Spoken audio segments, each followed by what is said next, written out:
Hi, welcome to Actual Spinster. My name is Anna Marie, and today I'm just literally going to talk to you for like 20 minutes, probably more than that, about the children's book by A.S. Byatt. Definitely let me know if you've read it. I've talked in a way where it's like some of it at the beginning is non-spoilery, and then I go more into kind of like more spoilery territory. But it's sort of hard to talk about this book because it's very much about like a very large number of people and their relationships between and with each other. But yeah, I think I feel like a little conflicted about this novel. I almost feel like I should have given it 5 stars. Like, it's very kind of me in lots of ways, but at the same time, like, there's something that like just doesn't quite work for me. I would say I think a large part of that is to do with the ending. Before I get into it, I guess I'll like explain what this book is about. But basically, this follows like a really large number of characters. It is quite large, it's about 600 pages. And it centres on, good question, who does it really centre on? The thing is, it kind of loses its centre, I would say, like at multiple points, which to some degree works, and then at the end I felt like didn't work. It begins in the 1890s, in like 1896, I want to say, perhaps 1894. And we first are kind of introduced to these children in the Victoria and Albert Museum. 2 children are watching this other child who is like sleeping in a particular section of it, and like hiding to look at the kind of collection, and they find him and he is then taken to see someone in the museum, and it kind of goes from there. And one of the boys that sees this other boy is part of this family where his mother is a novelist, specifically a novelist for children generally, and she writes like fantastical tales for children. The other boy's dad is the current kind of person who runs the Victoria and Albert Museum, and the third boy that they see is called Philip Warren, and he loves pots. He wants to make a pot. He loves pots. And from there we like meet an even wider range of characters.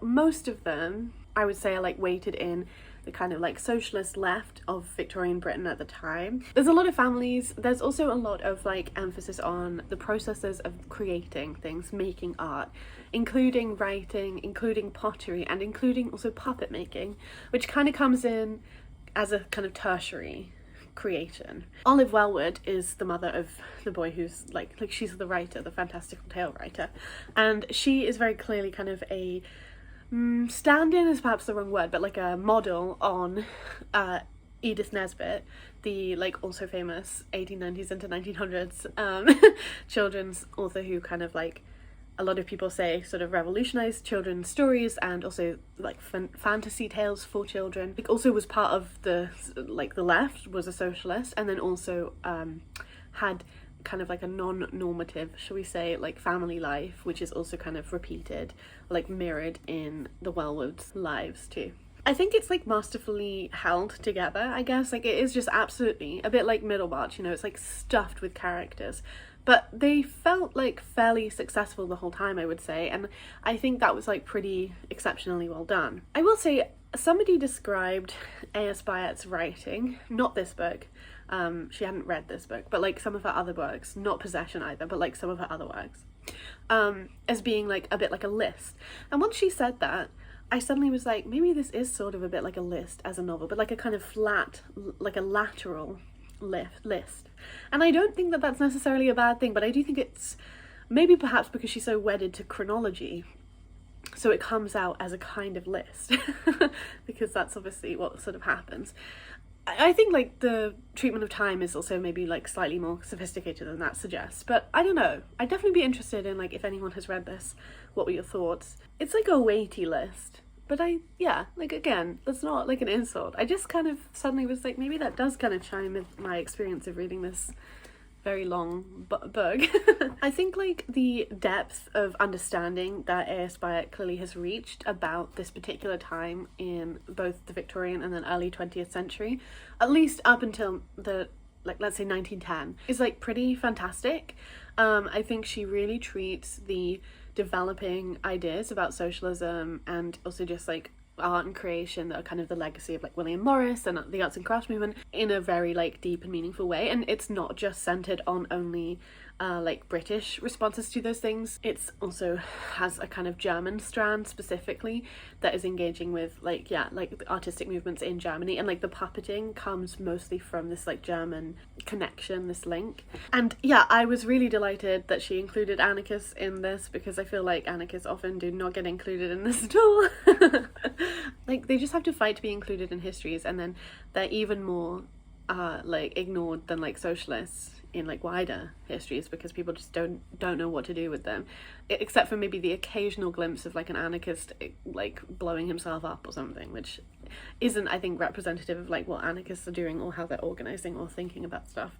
Anyway, Emma Goldman also shows up in this, actually, I remember.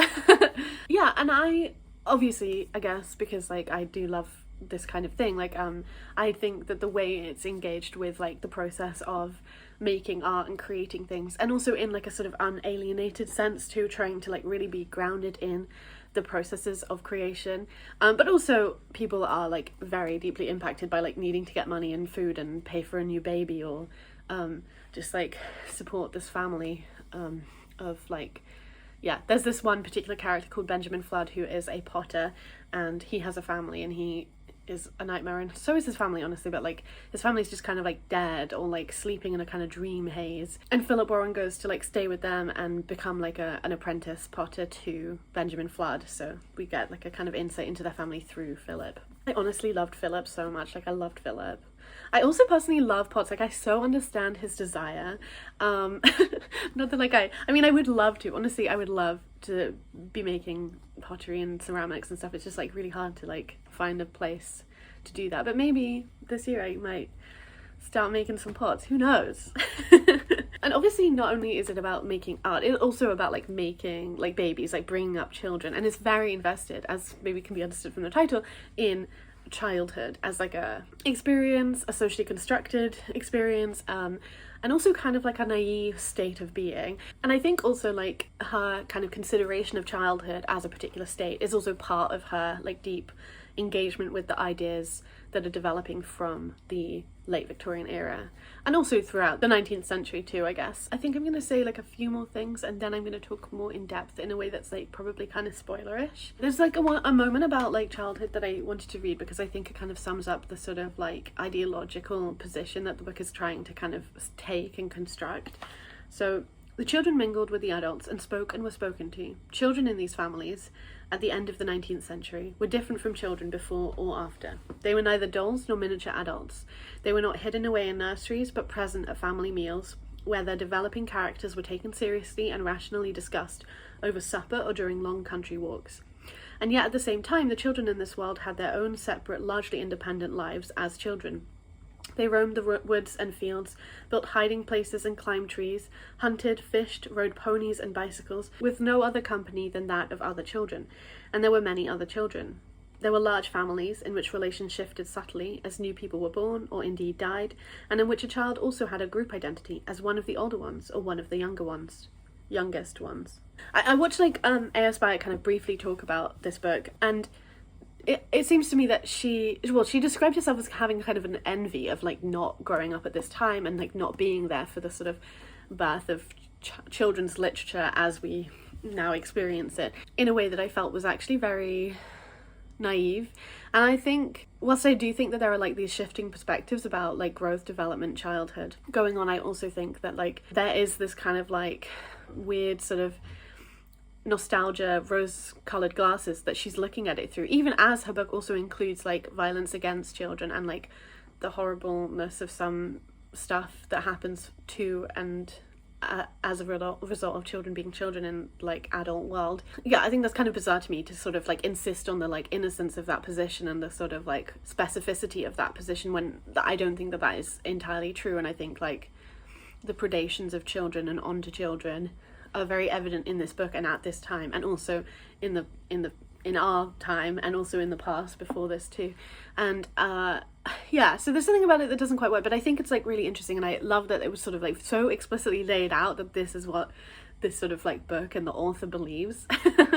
We do also get like not only information about like Olive Wellwood writing stories and stuff, but she also, like, her stories literally show up in the text too, so we get to read some of them, which is sort of interesting, and I enjoyed it as an experience. I do feel like it like really like builds the text out as a sort of universe unto itself, and I also think, like, again, it's like a way of like more deeply engaging with like the process of creating things, and of course you see like these mirrors from the stories, but like not just the people, not just for the people in the family of Olive Wellwood.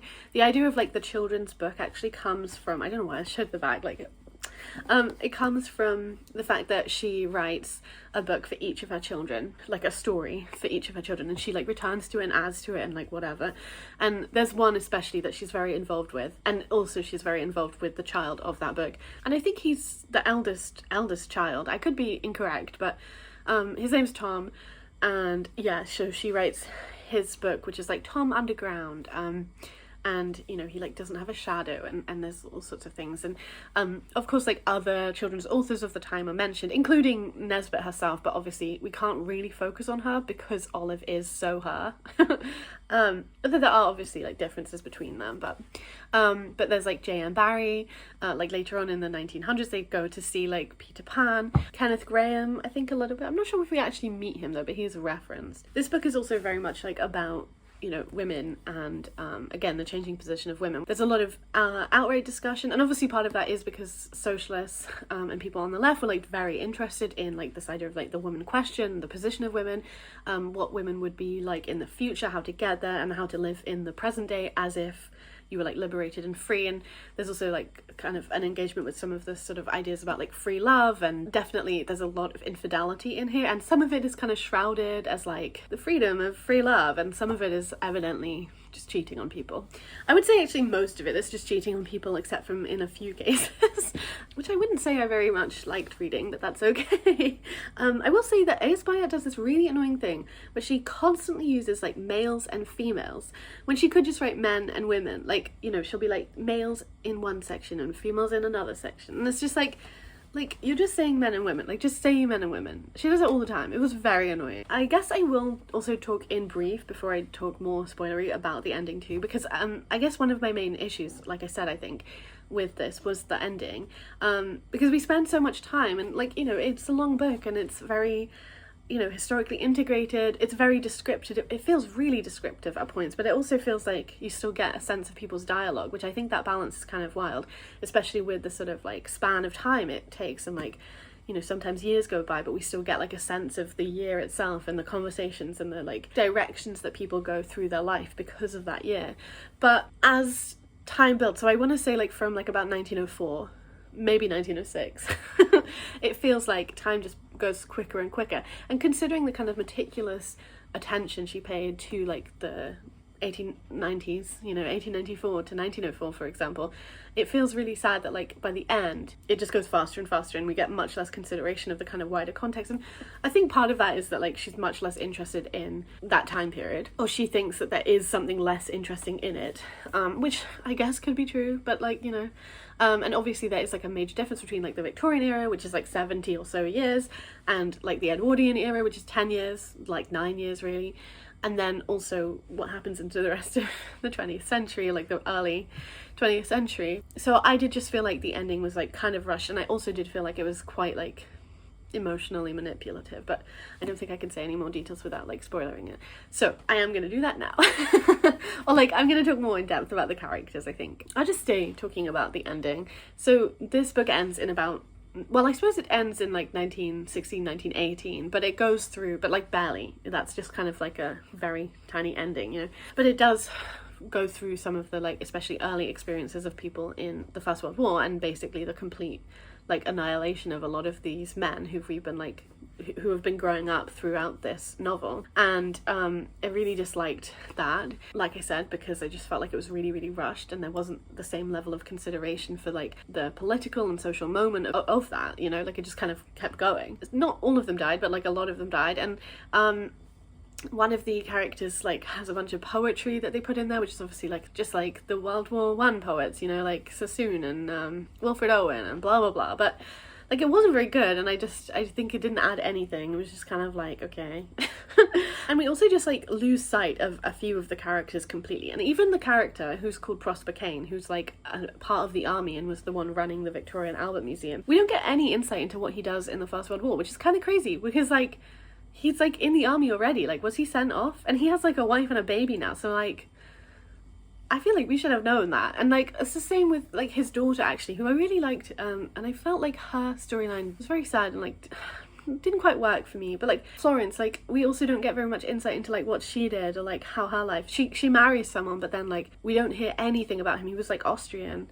So again, like there's a way that this is like, especially in the end, it like tries to tie itself up, but then it also hasn't really done that, and it's been written in a way that like leads you to expect that it will do that, and I feel like that was a mistake. And I also just feel like it was a really emotionally manipulative ending. Like I really do. Obviously I did cry. But like, yeah, I didn't like that. And you know, I do also think that there is like a way, and I can't quite put my finger on it, but I think that there's a way that like some of the women are written about in here that is misogynistic. I think it's maybe a kind of like mixture of like slightly infantilizing some of these women, and also the descriptions of like their bodies and their like beauty. Like I kind of feel like aside from Dorothy, everybody has to be like beautiful in some way, like all the women specifically. I don't know if that's actually fair, but I just like didn't really like that. And yeah, there was just something slightly off with that. I think there's like a way that I guess these women just kind of put up with stuff, which I suppose you could kind of argue is like historically accurate, but I also think like from the way that the characters are built up, it doesn't seem that like accurate to like their character. And I suppose also the intense focus on the idea of youth also maybe is like part of that, but maybe that's kind of partially the point. Like it is sort of like uncomfortable in that way, but I don't know. But I do feel like the ones who are beautiful are really just described as like beautiful. I mean, like there's a character called Griselda, and she's like described as having some kind of sort of like limp beauty or whatever, which people think she's really beautiful, but like I don't actually really know what she looks like. I just know she has like a limp beauty, which like, what does that mean? I think another part of it is that like a lot of these women have a willingness to like sleep with, especially this one particular man who fucking sucks. But like, and also then this other man who's like kind of separate and sleeping with other people, but like also fucking sucks. But like, yeah, this one man who sleeps specifically with like young women and girls, like, and I felt like, I think maybe because A.S. Byatt didn't want to be writing like sexually violent scenes between him and the girls, like she didn't, but I'm not convinced that like all of the interactions that they had with that man were willing in the same way. And obviously part of it is like a very like naive willingness where you don't actually know what you're like sort of getting in for, and like that's part of it, and he uses that against you, blah blah. But still, like I just felt a bit like I wasn't convinced, is ultimately what I think. Like for me, I really hated reading the scenes where Tom goes to public school and he's like sexually and physically abused there, and I just hated that so much. But I also felt like she was like interested in like representing that, so again, like I don't understand quite why she didn't want to represent the violence between this man and the younger women in a more kind of like explicit way, although obviously it would have made it harder to read. But I think like, yeah, I don't know, I do also think, I was thinking about this, and like again, it's 600 pages and there's no dykes in it, but there are like queer boys and men in it, and I felt like that was really sad. And a real like these families are ginormous. There's like at least one gay girl in them, you know? And like I guess I would tentatively say perhaps Dorothy is gay, but like that's me. And also in the like later part, and like this is also part of where I felt like the development really let itself down, it was like one of the younger daughters, Hedda, as she's growing up, she's like, I don't know, 17 or something, she gets involved in the suffragette movement, and I just thought it was like completely underdeveloped, both like her as a character really. I mean, maybe no, I felt like there was a good sense of her character, but it was more like as she got older and then she got involved in the suffragette movement, that was like the trade-off for her character, basically. Like she wasn't getting any more character development, she was just like participating in the suffrage movement in like kind of a very bizarre and like mentally ill way, which like fair enough I guess, but I also really disliked that. And also there was a way that she was like very separate from it, even though she was part of it, so it also didn't make sense to me that that was represented like that. One thing that I found really sad too, like upon my kind of reflection of the fact that there's no dykes, is that I also was like, actually there are like none of the women that I study in this. I suppose, I mean, I guess you could count Edith Nesbit as like part of my grouping, I guess, but like not quite. And it's not like any of the kind of like famous four women, like obviously they're not famous in the wider world, but like to this particular time period and like socialist circle, like there are 4 women, and then also Eleanor Marx, I guess, so there's 5 women, let's say, who are like quite famous. That's Caroline Martin, Catherine St. John Conway or Bruce Glazer, and Enid Stacy and Margaret Macmillan. And like Margaret Macmillan would be like a shoe in here because she was like really invested in childhood, and specifically working class childhood, which Philip Warren would be like a good kind of entryway point, I guess, to. And like also his sister Elsie, who I do love. Like I think she's probably the best character in this. Yeah, I stand by that. But I was just like really saddened when I suddenly put that all together too, because I was like, there were women who were like active socialists, you know. I don't know, like it just made me sad. I think, you know, to some degree it's also a bit like, because I know quite a lot about this area, / because this is really like on my time frame, I can't enjoy it in the way that maybe like if you don't go in having all of this knowledge. Not that I'm like so, but just like I know what she's missed out. Like obviously the stuff I don't know that she has also missed out, but like the stuff that I know that she's missed out makes me sad. Whereas like I think if I had read this maybe before I started, or as like a stepping stone into getting into this era, I would have loved it even more, because it would have been introducing me to stuff and like covering stuff that I was really interested in, or like whatever. But now I just am like, no, Margaret, come on. Margaret deserves to be in this. Or like Enid Stacy, I think she would be a good one too. Olive could be friends with her, easy. Back to Elsie, like I do think that she, as like the only main character who is a working class woman who hasn't been like elevated, like Olive has a working class background, but she lives like a pretty middle class life, even if sometimes she's like stressed about money. But like Elsie is like an actual working class like woman. She barely gets paid, like she does a lot of like just like housework and stuff. Yeah, I don't know, we just like don't get very much insight into her. She like appears and it's like, oh, excellent, I love her, and then she like disappears from the narrative, and then we like find out something about her. Like that's what happens when she gets pregnant. There's just this like gap, and then she's like pregnant in one of the next scenes with her in, and we get a bit of insight into like some of the kind of planning that goes into like helping her pregnancy. And I did really like that there's like a collection of women who are like happy to help her and facilitate her, including Phoebe Methley, who I also really love, but who also disappears from the narrative. Phoebe Methley is the wife of Herbert Methley, who's the man that got Elsie pregnant, and she does help Elsie out, and I really like that. And you know, but again, like she completely disappears. She does give like a speech at one point about like women and the position of women and access to like for mothers to their children, but again, like that's completely like sort of pushed off to the side. Instead we get to hear more about like Herbert Methley's like speech making and novels, where he's just like obsessed with women and like trying to fuck as many as possible, and like, but all in the name of free love, blah blah, and like socialist freedom and, you know, natural human blah blah blah. I hated him. Obviously. Back to Elsie though, I also just felt like we didn't, like she trains ultimately as a teacher and stuff, but we get like no insight into that either. And that's also partially because it's like happening later on in the novel, and like I said, the like latter part is just like much more rushed. And I think part of that is because she really wanted to end, like A.S. Byatt really wanted to end the book with the First World War, so she was like rushing to get to it. But I think ending in like 1910 would have been like better. I understand that like the First World War is kind of like a narrative ending that like from a novelistic perspective works, but also like I don't think it worked in this. I think it made the book worse. So like I will say that although I do feel like this was like really masterful in how it like kept itself all together, there was like a point where there was a whole child that I did not know existed until right at the end. When he like signed up to go and fight in the war, and he was obviously the youngest Wellwood child, but like I really had no idea he existed. I fully thought that Robin was the like youngest Wellwood child. I'm pretty sure they don't mention him being born and stuff, but I guess maybe. And then I was like, is this Violet's child? But like I'm pretty sure we also would have been like told that.